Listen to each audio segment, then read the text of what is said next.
আরেকটা কারচুপির নির্বাচন, আরেকটা ম্যানিপুলেটেড ইলেকশন বাংলাদেশে আমরা হতে দেব না ইনশাল্লাহ। আর আজকে আমি ইসিতেও একটা জবাব নিয়ে এসেছি।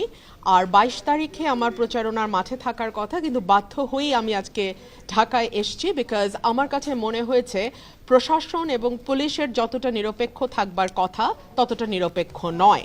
আমার কর্মীদের বাড়িঘরে হামলা করা হয়েছে, তাদেরকে পিটিয়ে হাসপাতালে পাঠানো হয়েছে, মাথা ফাটানো হয়েছে, বাড়িতে আগুন দেয়া হয়েছে। এখন পর্যন্ত কোনো মামলা হয় নাই।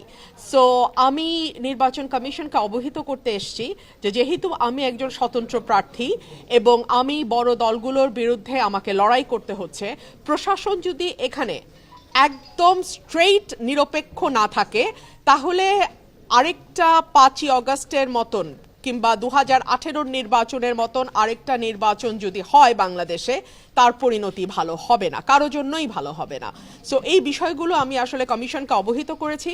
আজকে ইউরোপীয় ইউনিয়নের অবজারভারদের সাথে আমার বৈঠক আছে, আমি তাদেরকেও বিষয়গুলো অবহিত করব এবং আমি খুব স্পষ্ট ভাষায় বলে দিতে চাই, অন্তত বাংলাদেশের নির্বাচন নিয়ে কারচুপির খেলা কোনো রাজনৈতিক দল যেন করবার স্পর্ধা না দেখায়।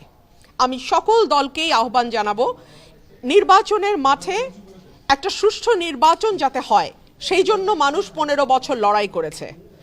আমরা যেই দলেই ছিলাম আমরা আমাদের অবস্থান থেকে লড়াই করেছি।